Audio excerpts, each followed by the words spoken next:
जब अक्रूर जी भगवान कृष्ण और बलराम जी को मथुरा के लिए ले चले थे, तो रास्ते में अनेक गांव लगे। तो जो भी गांव में स्थान स्थान पर अनेक लोग उनको दिखाई देते, वे वसुदेव जी के दोनों पुत्र बलराम जी और श्री कृष्ण को देखकर बड़े आनंदमग्न आनंदमग्न हो जाते। यहाँ तक कि वे उन पर अपनी दृष्टि भी नहीं हटा पाते थे, एक टक देखते रह जाते। इतने सुंदर बालक उन्होंने जीवन में कभी नहीं देखे थे। नंद इत्यादि ब्रजवासी गोपगण पहले ही वहां पहुंच गए थे मथुरा में, और नगर के बाहरी ही उपवन में वे सब रुक गए थे और कृष्ण और बलराम की प्रतीक्षा कर रहे थे। इससे पता चलता है कि अक्रूर जी और श्री कृष्ण की यात्रा में जो जो लीलाएं हुई, वे सब गोपगणों को और नंद बाबा को पता नहीं थी, क्योंकि दोनों थोड़े अलग रास्ते से आए हैं, ये समझ में आता है। भले ही कृष्ण बलराम का रथ आगे था और नंद बाबा पीछे थे, लेकिन जब वे जमुना जी के लिए चले गए स्नान के लिए, तब नंद बाबा आगे हो गए और कृष्ण बलराम का रथ पीछे हो गया था। इसलिए नंद बाबा पहले ही पहुंच गए थे और इन सबके आने की प्रतीक्षा कर रहे थे। फिर जब अक्रूर जी उनको ले आए, तो उन लोगों से मिलकर संपूर्ण जगत के स्वामी भगवान विनीत भाव से खड़े अक्रूर जी का हाथ अपने हाथ में लेकर हंसते हुए से कहते हैं, आप पहले अपने रथ के साथ नगर में प्रवेश करें और घर जाइए। इसके पश्चात हम लोग यहीं उतर जाएंगे और फिर नगर देखने के लिए जाएंगे। अक्रूर जी कहते हैं कि हे प्रभु, आप लोगों के बिना तो मैं मथुरा में प्रवेश नहीं कर पाऊंगा। हे नाथ, हे भक्तवत्सल, हे प्रभु, मैं आपका भक्त हूं, इस प्रकार आप मुझे न त्यागे। हे भगवान, हे मेरे परम हितैषी, अपने अग्रज बलराम जी, नंद आदि गोप तथा अपने मित्रों के साथ आइए, मेरे घर तो चलिए, हमें आप सनाथ कीजिए। बहुत लंबे अरसे से हम सब अनाथ बने हुए हैं। आप अपने दिव्य चरणों की धूल से हम गृहस्थों के गृह को पवित्र बना दीजिए। आपके चरणोदक से हमारे तो पितृगण, अग्नि और देवगण तीनों ही तृप्त हो जाएंगे। सारे ऋणों से हम लोग मुक्त हो जाएंगे। भगवान, आपके चरण युगल को धोकर महात्मा बलि ने भी असुर राज होने पर भी इस प्रकार यश को प्राप्त किया, जिसका गान तो देवता लोग भी करते हैं, नारद जी भी करते हैं, तथा उन्होंने अतुलनीय ऐश्वर्य और एकांतिक भक्तों को प्राप्त होने वाली वैकुंठ गति को भी प्राप्त किया है। आपके चरणोदक के पवित्र जल से श्री गंगा जी ने तीनों लोकों को पवित्र बना दिया है। उन्हीं जलों को भगवान शंकर जी ने अपने सिर पर धारण किया, तथा उन जलों के स्पर्श से राजा सगर के पुत्र सारे उद्धार होकर स्वर्ग चले गए। हे देवदेव, देवताओं के लिए भी आप आराध्य देव हैं, जगत के स्वामी हैं। आपकी कथाओं का श्रवण और कीर्तन अत्यंत पुण्यमय है। हे यदुवंशियों में श्रेष्ठ, हे उत्तम यश संपन्न, हे नारायण, ते नमोस्तु। मैं आपको नमस्कार करता हूँ, कृपा करके हमें आप टालिए नहीं। तो भगवान कहते हैं कि हे चाचा जी, अक्रूर जी, मैं आपके घर आर्य बलराम जी के साथ अवश्य आऊंगा। संपूर्ण यदुवंशियों से द्रोह करने वाले मेरे मामा कंस को मारकर अपने हितैषियों को मैं प्रसन्न करूंगा। सुखदेव गोस्वामी कहते हैं, इस तरह से भगवान के कहने पर अक्रूर जी तो उदास हो गए और उस उदासी के साथ ही मथुरापुरी में उन्होंने प्रवेश किया। श्री भगवान के आने का समाचार उन्होंने कंस मामा को दे दिया और फिर वे अपने घर चले गए। उसके पश्चात भगवान बलराम जी के साथ तथा अपने प्रिय मित्र गोपाल बालों से घिरे हुए सारी मथुरा नगरी को देखने की इच्छा से वे सब पुरी में प्रवेश करते हैं। भगवान ने देखा कि नगर में परकोटे में स्फटिक मणि के ऊंचे ऊंचे गोपुर बने हैं तथा घरों में बड़े बड़े फाटक हैं। उनमें भी सोने के बड़े बड़े किवाड़ लगे हैं और सोने के ही तोरण सब जगह हवा में लहरा रहे हैं। नगर के चारों ओर तांबे और पीतल की 4 दीवारी बनी हुई है। गहरी खाई के कारण, जिसको खंदक भी कहते हैं, जिसमें घड़ियाल छोड़े जाते थे ताकि कोई शत्रु पक्ष आक्रमण न कर पाए, ऐसी खाई के कारण कहीं से भी उसमें प्रवेश कर पाना बड़ा ही कठिन था।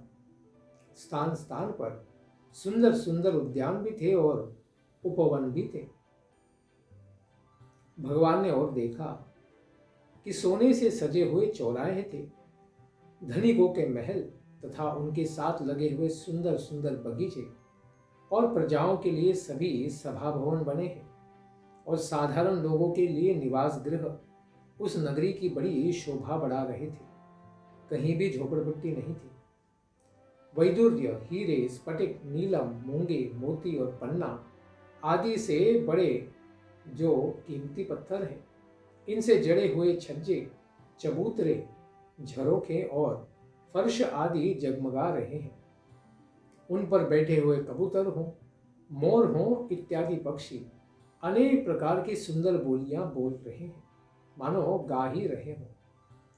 सड़क हो, बाजार हो, गली हो, चौराहे हो, इन पर खूब छिड़काव किया गया था। कहीं भी धूल नहीं उड़ती थी। स्थान स्थान पर फूलमालाएं, जवार, लावा, अक्षत बिखरे हुए थे, मानो उस दिन सब लोग भगवान का ही स्वागत करने के लिए प्रतीक्षा कर रहे हैं। भगवान देखते हैं कि मथुरापुरी के गृहों के द्वारों पर दही, चंदन और अक्षत से चर्चित जल, इनसे भरे हुए कलश रखे गए हैं। वे फूल, दीपक, नई नई कोपलों सहित, फल फूलों सहित, केले हों, सुपारी के वृक्ष हों, छोटी छोटी झंडियों और रेशमी वस्त्रों से सजाए गए थे। राजन परीक्षित, भगवान श्री कृष्ण और बलराम जी ग्वाल बालों के साथ राजमार्ग से उस नगरी में प्रवेश करते हैं। उस समय मथुरा की सारी नारियां अत्यधिक उत्सुक होकर एक साथ मिलकर भगवान को दर्शन करने के लिए महल के छतों पर चढ़ गई। यह मर्यादा थी कि नीचे कोई नहीं उतरते थे, इसलिए छत पर चढ़कर सब दर्शन करती थी। कुछ नारियों ने शीघ्रता करते हुए वस्त्रों और आभूषणों को उल्टा ही पहन लिया। कुछ नारियां एक एक ही कुंडल धारण किए तो दूसरे को भूल गई।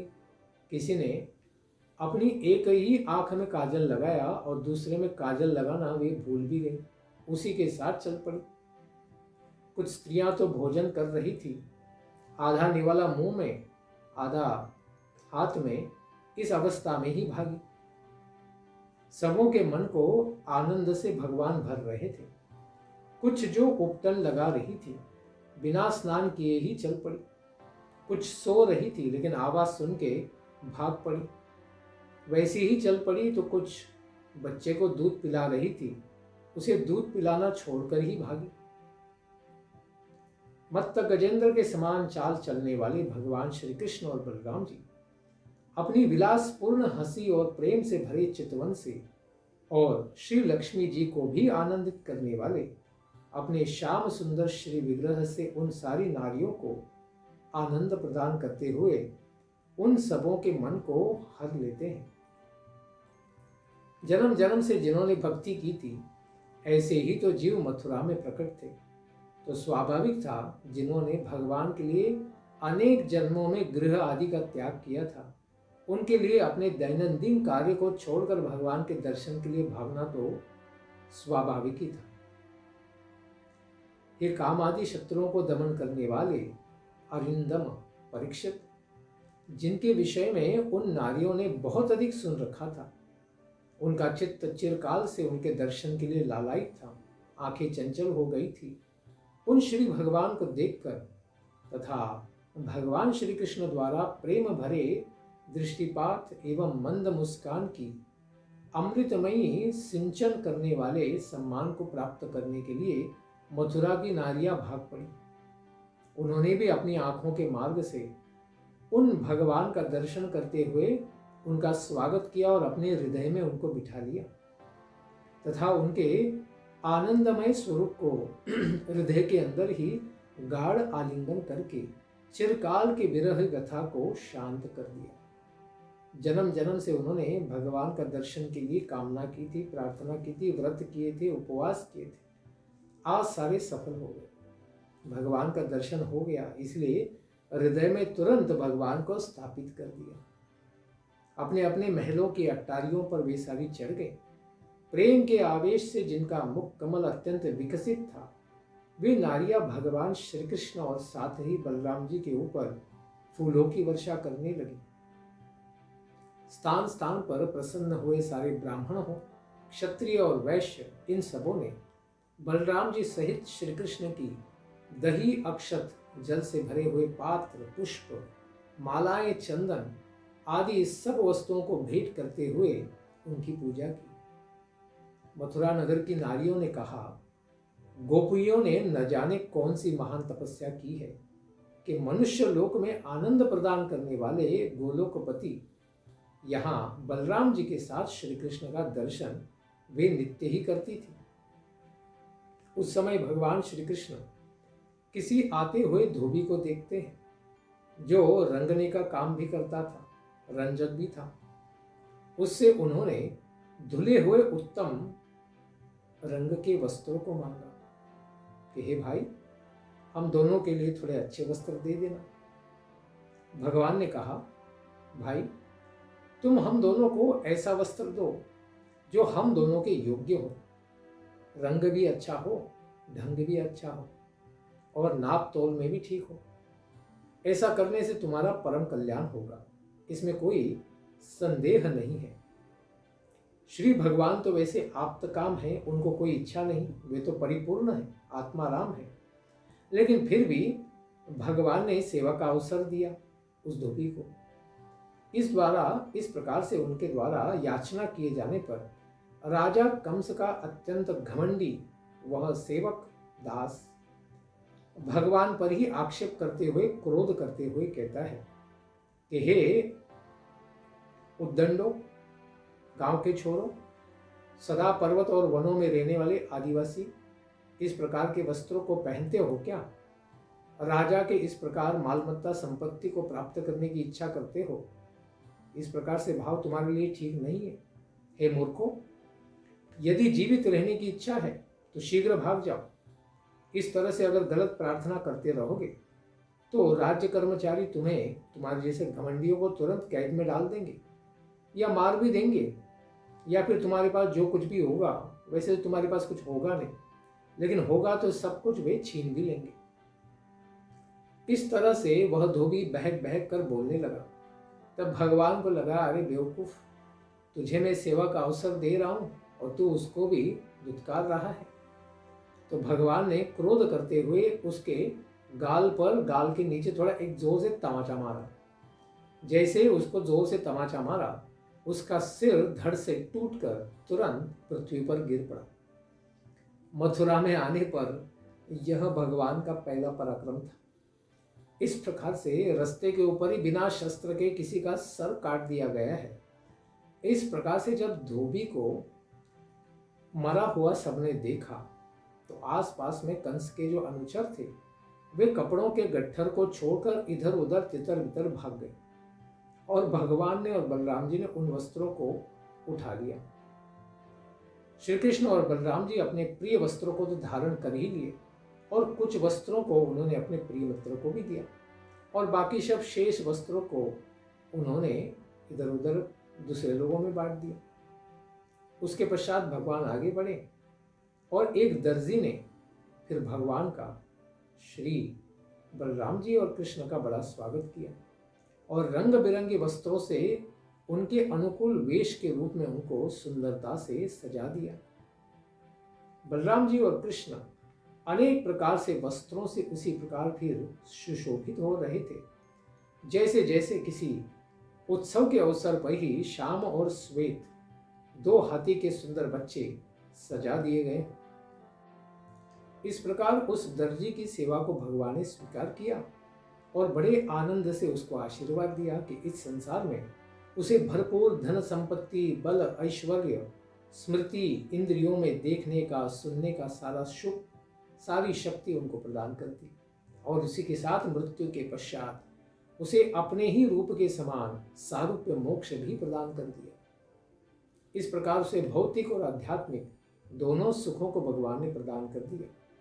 भगवान की केवल एक बार अगर हम प्रसन्नता करवा दें, भगवान को प्रसन्न कर दे, तो हमारा यह जीवन और हमारा परमात्मा सुख भी हमें प्राप्त हो जाएगा। उसके पश्चात भगवान श्री कृष्ण और बलराम जी आगे जाकर सुदामा नामक एक माला बनाने वाले मालाकार के भवन में गए। उन दोनों को आए हुए देखकर वह तुरंत खड़ा हो गया, जमीन पर सिर टेक कर उन दोनों के चरणों में प्रणाम करते हैं। उसके पश्चात उन दोनों लोगों को दिव्य आसन के ऊपर उन्होंने बिठाया, पाद्य, अर्घ्य आदि करके उनका स्वागत किया। सभी ग्वाल बालों को भी उन्हीं के साथ दोनों को मालाएं, तांबुल और चंदन का अनुलेपन किया। इसके द्वारा भगवान को बहुत ही प्रेम से उन्होंने प्रसन्न कर दिया।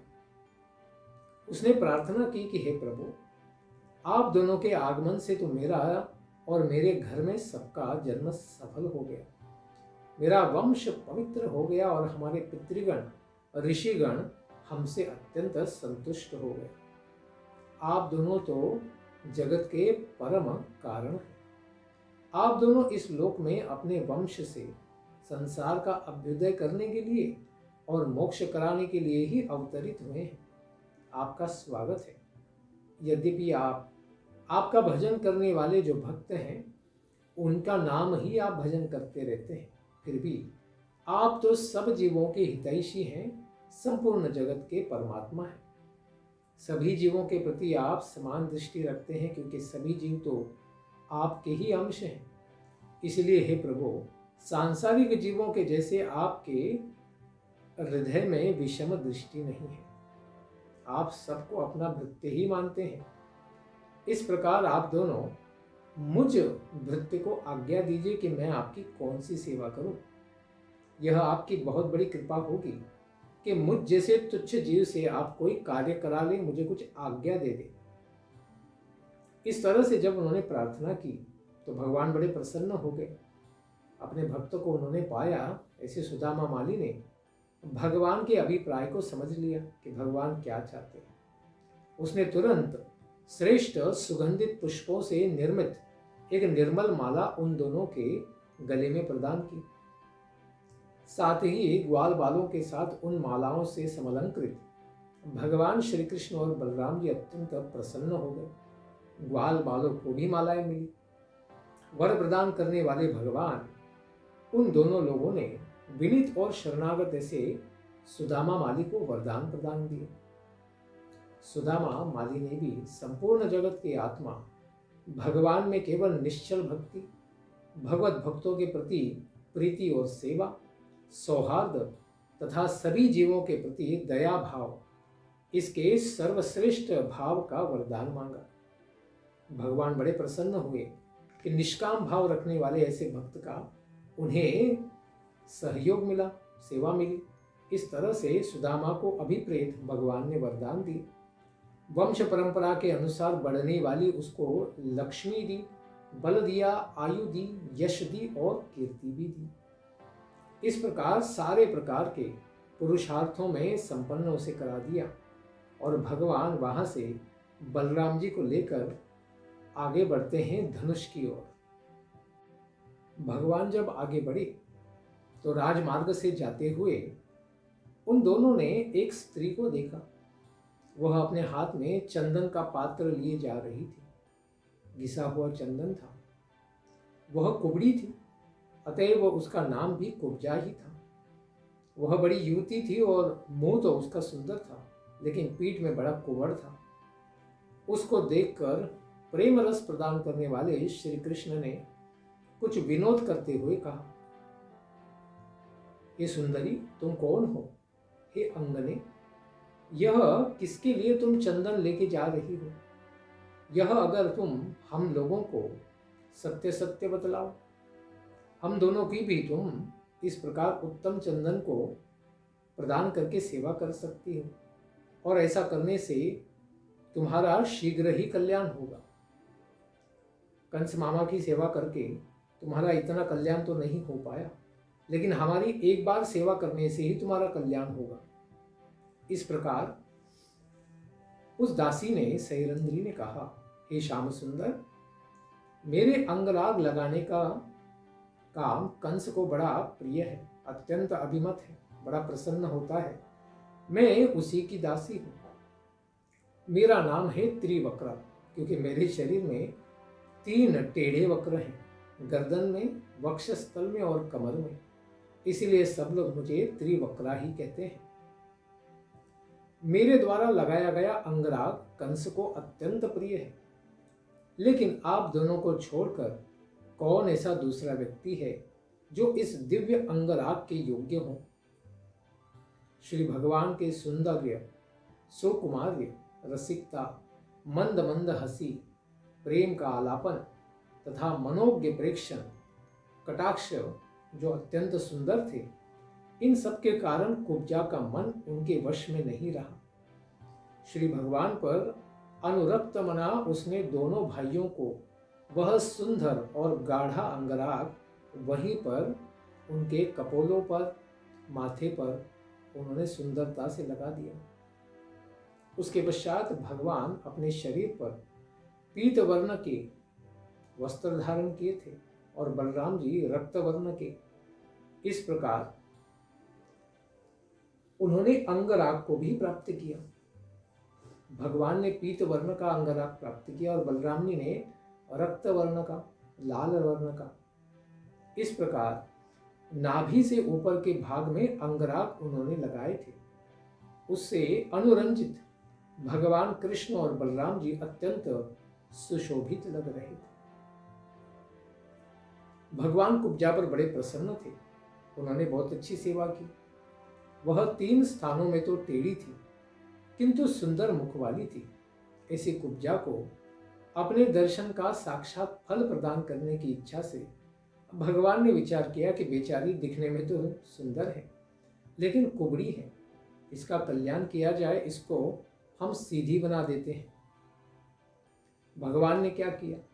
भगवान ने दोनों पैरों से उसके दोनों पैरों के जो अग्रभाग है उनको दबा दिया, उंगलियों के ऊपर पैर रख दिया और अपने हाथ की 2 उंगलियों से उसके ठोड़ी को हाथ लगाते हुए ऊपर उठा लिया और शरीर को थोड़ा सा उचकाकर इस प्रकार भगवान ने उसको सीधा कर दिया। वह उसी समय भगवान के केवल स्पर्श मात्र करते ही सीधे हो गई और समान शरीर वाली हो गई। विशाल नितंब एवं उन्नत पयोधरों वाली उत्तम युवती हो गई, मानो मथुरा की सबसे सुंदर स्त्री वही हो। उसी समय रूप, गुण और औदार्य से युक्त ऐसी कुब्जा के मन में श्री भगवान से मिलन की इच्छा प्राप्त हो गई। उसने मुस्कुराते हुए भगवान के दुपट्टे के छोर को पकड़ लिया। कहती हैं कि हे वीर शिरोमणि, आप आइए, हम लोग घर चले। मैं आपको यहाँ रास्ते पर अकेले नहीं छोड़ सकती हूँ। आपने मेरे चित्त को मथ डाला है। हे पुरुष श्रेष्ठ, आपने मुझे संसार की सबसे सुंदर युवती बना दिया है। कृपा करके आप मुझे स्वीकार कीजिए। बलराम जी के सामने ही कुब्जा के द्वारा इस तरह से प्रार्थना किए जाने पर, प्रपोज किए जाने पर भगवान श्री कृष्ण गोपों की ओर मुंह करते हुए हंसते हंसते हुए से कहते हैं, हे सुब्रू, हे सुंदरी, तुम्हारा घर तो लोगों की मानसिक व्यथा मिटाने का साधन ही है। अपने प्रयोजन को पूरा करके मामा कंस का सफाया करने के पश्चात ही मैं तुम्हारे घर आऊंगा, अवश्य आऊंगा। गृहविहीन हमारे जैसे पथिक लोगों के लिए तो तुम्हारे जैसे लोगों का ही आश्रय है। इस तरह अपनी अत्यंत मधुर वाणी के द्वारा भगवान ने उस त्रिवक्रा को, जो अभी अत्यंत सुंदर कुब्जा बन गई थी, उसको विदा कर दिया। और जब वे व्यापारियों के बाजार से होकर आगे बढ़ रहे थे उस समय रास्ते में सारे व्यापारियों ने बलराम जी के साथ साथ श्री कृष्ण को अनेक प्रकार के उपहार, तांबूल, माला, चंदन आदि सब कुछ प्रदान करके उनकी पूजा की। श्री भगवान के देखने से कामार्थ बनी हुई चित्रलिखित जैसी स्त्रियों को जिनके वस्त्र कब खिसक गए ये भी पता नहीं चला, केश के बाल खुल गए ये भी पता नहीं चला, हाथों के कंगन हाथ से गिर पड़े यह भी उन्हें पता नहीं चला। इस प्रकार से भगवान के दर्शन के द्वारा स्तंभित हो गई सारी स्त्रियां। इन सबको देखते हुए भगवान नागरिकों से धनुष के स्थान को पूछते हुए आगे बढ़े कि अरे वो धनुष के लिए धनुर्यज्ञ कहाँ पर है, कौन है वो स्थान। इस प्रकार से पूछते हुए वे आगे बढ़े। इस प्रकार अद्भुत धनुष को देखने के लिए उसी स्थान पर आ जाते हैं और देखते हैं भगवान कि उस धनुष की बहुत सारे लोग रक्षा कर रहे हैं, उसकी पूजा भी की जा रही है। उसमें बहुत अधिक धन भी लगाया गया था। सब जगह पताकाएं, सुंदर सुंदर वहां पर डेकोरेशन, मनोरंजन की सामग्रियां, सब कुछ सजाया गया था। इस प्रकार रक्षकों के द्वारा रोके जाने पर भी भगवान श्री कृष्ण बलपूर्वक धक्का मारते हुए उस धनुष के पास पहुंच गए और खेल खेल में उस धनुष को उन्होंने उठा भी लिया। उन्होंने खेल खेल में अपने बाएं हाथ से ही उसको उठाया और डोरी चढ़ाकर क्षण भर में ही सब लोगों के सामने उसको तोड़ भी दिया। जिस तरह मदमत्त हाथी गन्ने को बड़े खेल खेल में तोड़ देता है, उसी प्रकार से भगवान ने धड़ाम से उसको तोड़ दिया। धनुष इतना महान था कि उसके टूटने का जो शब्द हुआ उससे तो आकाश, पृथ्वी और सारी दिशाएं भर गई। उसको सुनकर कंस भी बड़ा भयभीत हो गया। उसे पता चला कि मेरा काल आज ही है शायद। धनुष के सारे रक्षक बड़े क्रुद्ध हो गए। अरे वे वो समझते हैं कि आतताई पता नहीं कहां से आ गया। इस प्रकार उन सबों ने अपने अनुचरों के साथ भगवान को पकड़ने का प्रयास किया। उन सबों ने दोनों भाइयों को चारों दिशाओं से घेर लिया और कहने लगे, अरे इन आदिवासियों को पकड़ लो, मार डालो इनको। उन सबों के इस प्रकार दुरभिप्राय को जानकर भगवान कृष्ण और बलराम जी भी बड़े क्रोधित हो गए और धनुष को जो उनके अभी टुकड़े कर दिए थे, उन्होंने एक टुकड़ा कृष्ण ने पकड़ा और एक बलराम जी ने। इस प्रकार उन धनुष के टुकड़ों से ही उन्होंने सब वहां सैनिकों की धुलाई कर करके उनको मार डाला। कंस के द्वारा फिर भेजी गई सेना भी वहां पहुंची। उसको भी भगवान ने बिना शस्त्र के बस वो धनुष के टुकड़े के द्वारा ही सबको यज्ञशाला के द्वार पर ही मार डाला। वहां से भगवान आगे निकले और संसार में यानी मथुरा नगरी में सब संपत्ति को देखकर बड़े प्रसन्नता पूर्वक भगवान दोनों ही विचरण करने लगे। बलराम जी और कृष्ण इनके उस अद्भुत पराक्रम, तेज, धृष्टता और रूप को देखकर नगर वासियों ने उनको कोई श्रेष्ठ देवता ही माना। ऐसा कार्य अन्यथा कौन कर सकता था। बलराम जी और श्री कृष्ण के अपनी इच्छानुसार विचरण करते करते सूर्यास्त हो गए। ग्वाल बालों के साथ भगवान दोनों ही नगर से निकलकर फिर अपने रहने के स्थान मथुरा के बाहर उपवन में जहां नंद जी थे, उन्हीं छकड़ों के ऊपर चले आते हैं। भगवान श्री कृष्ण के अपने से विलग होते समय भगवान के विरह में व्याकुल गोपियों ने मथुरा वासियों के लिए जिन जिन बातों को कहा था, वे सब के सब मथुरा वासियों के लिए तो सत्य ही हो गई। क्योंकि इस प्रकार चाहने वाले ब्रह्मा आदि देवताओं का परित्याग करके लक्ष्मी जी जिनको एकमात्र अपना निवास स्थान बनाती हैं, उन्हीं पुरुष श्रेष्ठ भगवान श्री कृष्ण के शारीरिक सौंदर्य को देखकर मथुरावासी आनंदमग्न हो रहे थे। यह उनका बड़ा ही सौभाग्य था। हाथ पैर धोकर बलराम जी और कृष्ण बड़ा प्रताप करके आए थे।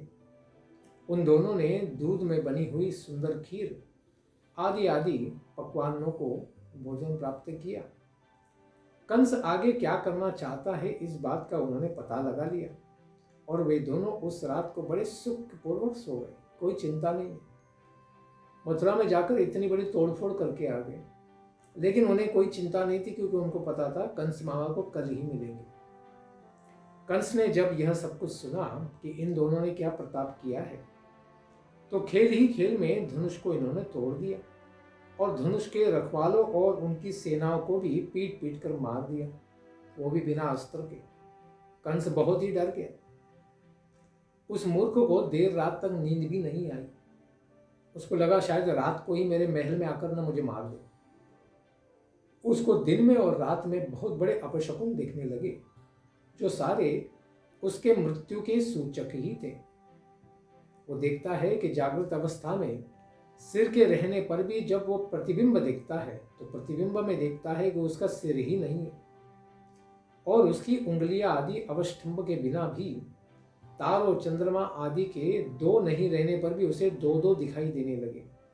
हर चीज दो दो चंद्रमा, अनेक ताराएं दो दो प्रकार से दिखने लगी और अपनी परछाई में उसमें होल दिखने लगा, छिद्र दिखाई देने लगा। प्राणों के घोष का उसे सुनाई नहीं देना शुरू हो गया, यानी नाक से श्वास उच्छ्वास आदि उसका आवाज ही बंद हो गया। वृक्षों को उसने सोने का बना हुआ देखा। बालुका और कीचड़ में चलने पर अपने पैरों के चिन्ह ही नहीं बन रहे हैं, इस प्रकार से उसने अनुभव किया। स्वप्न में उसने प्रेतों के गले लगाना, इस प्रकार से स्वयं का दर्शन किया। स्वप्न में गधे की सवारी वो कर रहा है या विष खा रहा है, जपा कुसुम की माला पहनकर चल रहा है, या स्वप्न में सारा शरीर तेल से मक्कर वो तेल में ही तैर रहा है, या नंगे ही कहीं जा रहा है। इस तरह के भयानक भयानक स्वप्न में तथा जागृत अवस्था में दुर्निमित्तों को, अशुभ शकुनों को वो देखने के कारण कंस बड़ा चिंतित हो गया और उसे रात में पूरी रात नींद ही नहीं आई। जब रात्रि बीत गई, प्रातः काल का समय आया, तो कंस ने तुरंत मल्ल क्रीड़ा महोत्सव कराने के लिए नगाड़े बजवाए। राज कर्मचारियों ने रंगशाला को पूरी तरह सजा दिया था। भीरी, तुरही आदि सारे बाजे बजाए गए और लोगों के बैठने के लिए मंच, मालाओं, झंडियों और बंधनवार आदि सबको सजा दिया गया था। उन पर सब ब्राह्मण, क्षत्रिय आदि नागरिक तथा ग्रामवासी सबके सब यथास्थान बैठ गए। राजा लोग अपने अपने निश्चित स्थान पर जाकर बैठ गए। वे भी देखना चाहता था कि ये कृष्ण और बलराम कितने प्रतापी हैं। उन्होंने ये भी सुन लिया था कि इन्होंने धनुष को पहले ही तोड़ दिया है। राजा कंस अपने मंत्रियों के साथ मंडलेश्वरों के बीच में जाकर राज सिंहासन पर जाकर बैठ गए। सारे नगाड़े बजाए जाने पर इस प्रकार वाद्यों की बड़ी सुंदर धुनी हुई। आकाश भी दुम दुम करके आवाज से उद्घोषित हो गया। पहलवानों ने ताल जोर जोर से ठोके तो सबको सुनाई दी। ऐसे गर्विले पहलवान खूब सचकर अपने उस्तादों के साथ वहां पर बैठ गए। इनके नाम थे चाणूर, मुष्टिक, कूट, शल, तोशल। सभी पहलवान वाद्य की मधुर ध्वनि से प्रसन्न होकर अखाड़े पर आकर बैठ गए। राजा कंस के द्वारा आहूत ऐसे नंदगोप आदि गण, उनको सारे गोरस आदि जो घी वगैरह सारे गो पदार्थ लाए थे, उन सबको उन्होंने भेंट प्रदान की। कंस मामा ने उसको स्वीकार किया और सब गोप आदि जाकर अपने अपने मंचों पर जाकर विराजमान हो गए।